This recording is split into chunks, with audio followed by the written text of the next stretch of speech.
leen tàllal loxo yi ñaan buur bee corona na fi jóge leen tàllal loxo yi ñaan buur bee corona na fi jóge leen tàllal loxo yi ñaan buur bee na fi jóge. ñu gis liggéey bu am solo bi nga xam ne tamit mi ngi koy liggéey au niveau des Parcelles Assainies bien avant lii di am gis nañ ni tey mu jug nekk ci Parcelles Assainies def fi ay dons yu mucc ayib tey président waxoon ay dons ñun ñi dem sax ba di ci am dut naan président da doon nax askan bi mais dons yi mu waxoon du ko joxe ak dina ko joxe tey président joxe ko tey lan nga yëg bi ko président jox. waaw xanaa di kontaan rek aussi di féliciter son excellence le président de la république ak tout le membre du gouvernement parce que tamit wax na ko def na ko ndax tey lii wane na ne tungu ne du teew ñuy nataal te defe naa ñi ñu ko war a jox te ñu yeyoo ko ñu ngi ni toog war ko jël kon xanaa di ñaan yàlla rek mu am une bonne continuation ba loxo yi ñu ko teg aussi ñu mën ko séddale ba ñi nga xam ne ñoom ñoo si war a jot rek ñu mën see jot di féliciter waat encore aussi le président de la république parce que li mu def noo acte de grandeur la te lu neex la si population parce que moom lañ ko doon xaare tey ñu gis ni Mansour Faye dafiy ñëw ànd seeg son excellence le ministre des affaires étrangères ci teewaayu premier magistrat de la ville lan nga ci. waaw parce que xam nga tey son excellence le président de la république tey dafa am ay ndawam yónnee leen ku si nekk mu am wàccuwaay bu ma la jox donc wàccuwaay boobu tey ñu war ko mottali bi nag mooy tey fii ñoo defee lancement bi muy Parcelles Assainies ñun dañ si am fierté bu rëy parce que mu ngi wane ne son excellence le président de la république mu ngi bàyyi xel Parcelles Assainies mu ngi bàyyi xel njabootam te lii nga xamante ne moom la bëggoon yóbbul ko askan wi ay ndawam ay responsable am ay ministre am ñoom ñëpp ñu ngi war a ànd tey pour ñëw war ko joxe te loolu ñun dañ si kontaan trop. lan ngay lancer père de famille yi nga xamante ni tey ñun ñi sax respecté tuñu li nga xamante ni mooy mesure de prévention yi ndax dafa dem ba mel ni feebar bi gëmatuñ ko tey yow ban appel ngay lancer ñooñu. non xanaa appel tiit appelu jaaxle appelu wax ne ñun wér-gu-yaram daf ñu war a ñor étant donné que tey feebar boo duggee sa réew. kenn xam na fi muy commencé mais kenn xamul fu muy yem loo xam ne nag xamoo fu muy yem te ñun ñëpp ay borom jaboot lañ dañu war a delloowaat suñu xel xam ne président dégg na li nga xamante ne ñun moom lañ doon joytu muy bàyyi nit ñi ñu mën a dem delluwaat si seen sogo liggéey waaye mesure barrière yooyu nga xamante ne moom la diggee woon waa ministère de la santé digge ko ñu mën ko jéem a respecté takk masque yi di raxas loxo yi te aussi distance yi nga xamante ne mooy mesure barrière yi nit ñi respecté ko ndax am na solo trop ndax moom moo ñuy dimbale. jërëjëf Adja Khady femme au cœur social merci beaucoup. sant yàlla bu baax di ñaan yàlla lii président def mu am ci payu suñu borom bëgg na réew mi bëgg na Sénégal bëgg na population bi te guddi ak bëccëg suba ngoon mu ci loo xamante ne dafay yokk nit ñi mën a ne ci jàmm depuis feebar bi wàcc Sénégal ba léegi nelawul bëccëg nelawul guddi léegi rek ni population bi am jàmm kon nag lu mel nii bu amee te mësu fi am nañ ko sant bu baax a baax a baax ñaanal ko fa mu jëmee réew mi ci xolam ak yéenam yàlla yeggal ko foofu ci barkeelante bi. yow en tant que chef de quartier ndax liggéey bi méttiwul woon bi ñu leen ko sasee ngeen koy liggéey ci seen biir quartier. waaw méttoon na waaye xam nga loo xam ne dafa jëm ci njëriñu doomu aadama yi ak ni yàlla fonkee doomu aadama loo ci sonn rek buñ doon guddi ak bëccëg 24/24 buñ ci doon nekk sax duñ ko yëg mais xam ne lu baax rek moo ñu ci fekk. waa liggéey bi amu leen ci benn coono. rafet na ku ñëw xëy loolu rek ngay njëkk a wax ñun biñ ñëwee programme bi ni ñu ko gisee rek noonu lañ ci lañ njëkk a kontaan ci loolu ba wax naa ko maire sax ma ne ko lii de bu fekkee ne nii la demee ba mu jeex incha allah jàmm rek moo ci am. responsable politique de la grande coalition Benno Bokk Yaakaar tey nga ñëw fii ci école C ñuy def lancement bi nga xamante ni moom la son excellence le président de la république diggoon askan bi ba tey ñu koy séddale Mansour Faye ñëw fii macha allah di def li nga xamante ni mooy lancement bi pour ñu jotal ko askan bi tey bi nga fi teewee lan nga yëg. waaw Astou maa ngi lay nuyu bu baax kontaan rek am mbégte ndax président Macky Sall waxoon na ko te jëfe na ko tey. preuve yaa ngi nii di ñaanal monsieur le ministre Mansour Faye ak monsieur le ministre Amadou Ba ñoom ñi nga xam ne ñooy présider lancement bi tey di leen ñaanal rek parce que président Macky Sall deuxième mandat bi dem na woon pour néew di doole yi la xëy na mbas mi daf ci dooleeku rek waaye nee woon na carrément pour néew di doole yi la ndax à chaque fois buy prononcé discours am ci ñoom lay commencé ci ñoom lay terminé kon nag dañ koy ñaanal rek parce que vraiment ñoo dara dimbali ñoo dara jàppale ku gis lii rek xam ne sa xol sedd na tey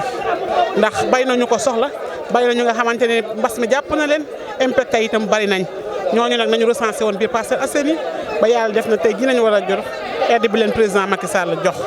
waaw kontaan rek bu baax nañ def as kontaan rek ak ànd ak mbégte. Sincèrement, il y avait vraiment des difficultés pour le ciblage, hein, sincèrement. On était vraiment fatigués pour le ciblage.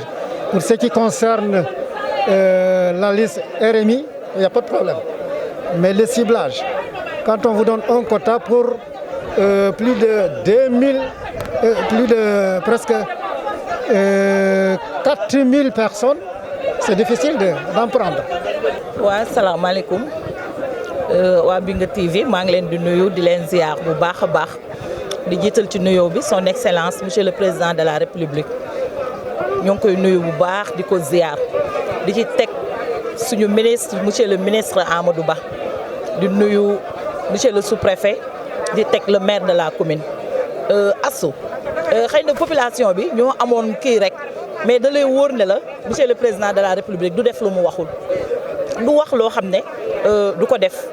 vraiment ñu koy remercier ci loolu parce que ni mu ko waxee woon ak ñun noonu lañ ko diggee woon bien vrai que nag parcelle ñëpp xam nañ ne population bi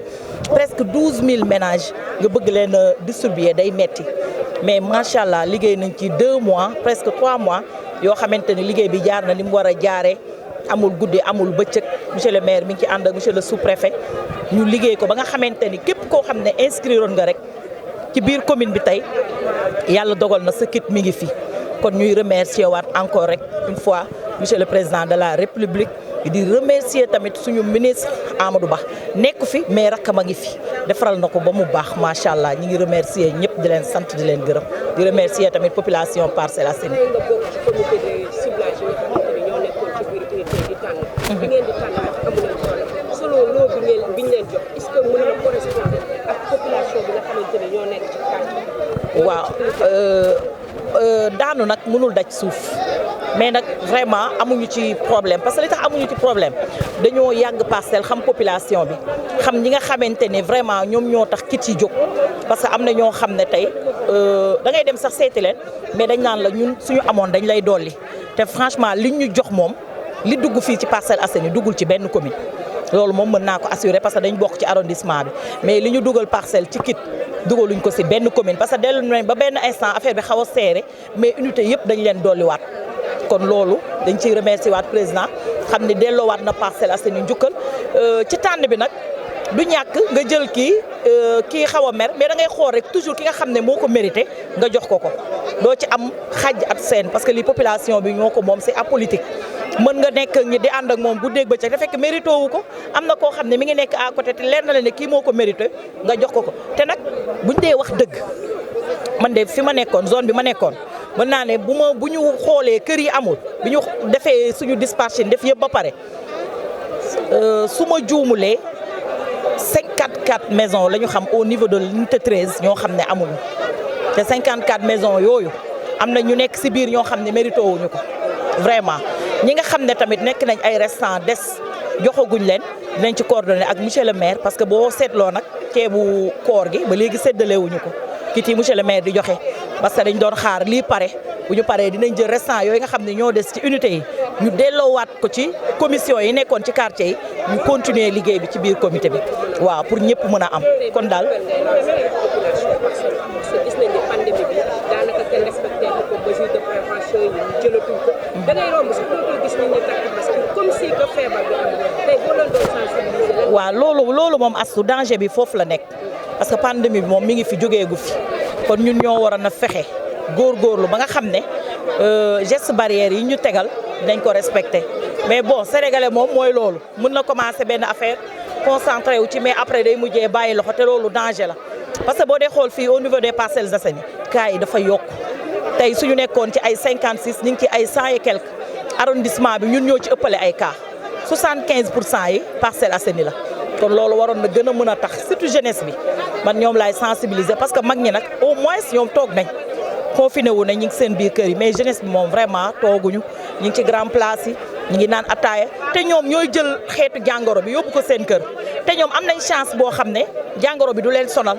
mais buñ ko yóbboo seen kër seen yaay am ci wala seen papa ñooñu lay mujjee di sonal parce que mënuñu ko supporter kon dañuy gën a sensibiliser jeunes yi rek ñu gën a respecter gestes barrières yi nga xam ne suñu waa kër docteurs yi jox nañ ñu ko ñu respecter ko bu baax a baax merci beaucoup ma sœur. am mbégte ak contentement ndax président Macky Sall li mu diggee woon ak askan bi def na ko ñu am ci mbégte ak fierté rawati tey maire de la ville mu ngi fi sunu ministre tutelle di Amadou Ba mu ngi fi ci ndigalu président son excellence ànd ak ministre Mansour Faye mu nekk mbégte ak population bi fierté ndax ñun ñi nga xam ne dañoo toog di jàppale chef de l'état bu diggee ak askan bi nit ñi demoon ba xaddi ñu toog ba tey président def lépp lu mu waxoon diggee ko ak ñoom ànd ko ki nga xam ne meew jombul pël muy Amadou Ba di jàppale président Macky Sall te social ku ko ci woo nga ko ci loo xam ne moo ko gënal ndax loolu lay defal président Macky Sall fii niveau Parcelles Assainies bi mu ñëwee la yaakaar judd espoir taxawaat muy def social bu mu ci ay parcelles kon bu président Macky Sall defee nii sous-préfet taxaw Moussa Sy monsieur le maire taxaw ministre Amadou Ba taxaw Mansour Faye taxaw Parcelles Assainies daje mu nekk retrouvaille boo xam ne lu rafet la ñu am mbégte ak contentement ak fierté di ñaanal président Macky Sall yàlla tegg fi mbas mi def jàmm ci réew mi ndax bëggeewuñu ko woon nii waaye nag dige bor la te li mu digoon askan bi dellu def na ko. en tant que yaay ndax xale yi tey yaa ngi leen di téye si kër gi ndax feebar bi kat dafa mel ni sénégalais yi gëmatuñ ko ndax foo gis la ñu waxoon ci mesure de prévention yi daanaka léegi ñi koy appliqué bëreetul kon lan ngay ñaax askan bi. waaw di leen wax ñun ñu yaay ñu gën a sensibiliser xale yi hygiène bi am solo ñuy raxasu di takk di protéger wu am hygiène bu doy te macha allah corona bi nit ñi daa mel ne faaleetuñ ko. da ngay dugg ci marché bi nit ñi foo toog ñu ngi dajaloo di waxtaan yëgalatuñ ko seen bopp li ma gën a tiit mooy élèves yi war a jàngi moom laa gën a tiit di ko xalaat trop ñu nekk ay jaboot ndax cas communautaire yi li ñu wax ni moo koy yokk nit ñi ci loolu la ñuy dox ci la ñuy yeewu ñu gën di waxtaan ak ñoom rek ci biir kër yi dina ci am solo trop. merci waaye tey bi nga yegsee fii lan nga yëg ak lan moo waral seen taxawaay. merci beaucoup Astou maa leen di ziar di leen gërëm di leen sant aussi di ziar aussi waa Binga TV aussi ci liggéey bu rafet bi nga xam ne te mucc ayib bi ñuy def biir Parcelles Assainies donc tey bi ma egsee fii gis fi sama yeneen suñu waa parcelle ñëpp daje fi donc mu jox ma benn satisfaction en ce sens que tey lii parcelle nii la war a mel donc bu ñu ñëwee tey ne pratiquement lii xaw na yeex tuuti sax mais ñëw na heure am aussi Mansour Faye ñëw wala ministre Amadou Ba war a egsi fii aussi accompagné d'une grande et forte délégation ñu gis waa zone toutes les composantes des structures au niveau des Parcelles Assainies ñëpp daje fi donc loolu aussi dañ koy rafetlu aussi quoi ñëw rek waa CDIPA ñëw aussi marqué seen empreinte fii biir Parcelles Assainies wane ne lépp loo xam ne lu officiel lu ñuy organiser biir parcelle CDIPA dafay ñëw en tant que structure organisée aussi parce que composée de responsables ñëw aussi teewal waa parcelle joxe seen xalaat aussi ci mbir mi def une supervision sur la chose aussi ba bu ñu génnee aussi comme nous défendons les intérêts des Parcelles Assainies ñu mun ko tas ci biir parcelle bi yëpp quoi. yow en tant que membre ci comité ciblage yu comité unité 10 liggéey bi ndax amoon ngeen ci jafe-jafe wala amu leen ci jafe-jafe. ndaxte d'après les informations 401 lañ leen jox te l'unité est composée de 458 maisons. voilà donc booy xool tey bu ñu koy xayma rek biir unité 10 458 villas la mais y a 14 non habités mu doon 444 donc ñu am 401 vivres yoo xam ne jox nañ ñu ko pour mu dem ci famille donc répartition bi ni ñu ko doxalee nag mooy bon nombre de ménages yi donc dafa dépassé pratiquement liñ ñu jox parce que dañ ci boole les locataires aussi c'est des membres d'office donc de la répartition de la clé de répartition donc ñu dugg kër par kër sur les 444 villas yi nga xam ne c'est habité dugg nañu kër gu nekk waxtaan ak ñi ñu war a waxtaanal au minimum jël nañ fa benn wala ñaari ménage donc bi ñu paree booy seet kër gu nekk bi unité 10 dina am dund yoo xam ne dugg na fa soit benn dina dugg ci kër wala ñaar dugg ci biir kër defee nañ ko noonu stratégiquement lañ ko doxalee donc ñi si des donc à ma grande connaissance le délégué bi nga xam ne dañ doon waxtaan ak ñoom muy le Pa Jémé dafa ne woon Moussa moo promettre ñi des le maire dafa ne ñu des ñu def une liste parallèle moom ci boppam moom moo leen di joxal ay vivres quoi donc gis nañ ne daal unité 10 ni ñu ko doxalee c'est extraordinaire y a aucun problème y a aucun quoi. yow tey en tant que coordonnateur nga gis ne feebar bi ñu naan mbas mi pour la plupart des sénégalais dafa mel ni gëmatuñ ko ndax yàqalu leen dara seen dund da ngay gis ñun ñi di génn duñu takk masque mesure de prévention yi ni ñu ko waroon jëlee aussi mu des trop léegi yow ban ñaax nga leen di ñaax ba ñu mën a dellu ci mesure de prévention yi xam ni feebar bi am na. donc mesure de prévention yi je pense que ñun ñëpp ci war a taxawandoo quoi c'est-à-dire après si dernière minute yi dernière phase de sensibilisation yi ni ñu ko defee au niveau des quartiers. ba nga xam ne quartier bu nekk unité bu nekk dina jóg wane na mbir mi sa mbiru bopp la comme unité 10 référence la booy set donc ñoom Parcelles Assainies dañoo copier si ñoom unité 10 ni ñu doxalee mbir mi donc c'est extraordinaire donc di ñaaxaat les jeunes surtout dañu foog ne football autorisé nañ ko dañu foog ne aussi les rencontres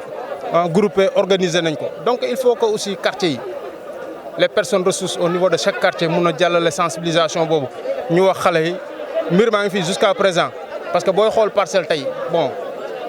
dañuy am pratiquement pandémie fii la ëppee fii la tuuro parce que nit ñi dañ dem ba commencer instant yi nii def benn relax ci mbir mi donc nag il faut que ñun les responsables ku nekk fi nga féete koñ bi nga féete aussi nga jël affaire bi en main dugg ci xale yi bañ a tàyyi aussi parce que mbir mi bu duggee ci benn koñ bu fa tasee rek donc ñaanuñu ko yàlla mais musiba am fa quoi. merci mu nekkoon coordonnateur de la CDIPA.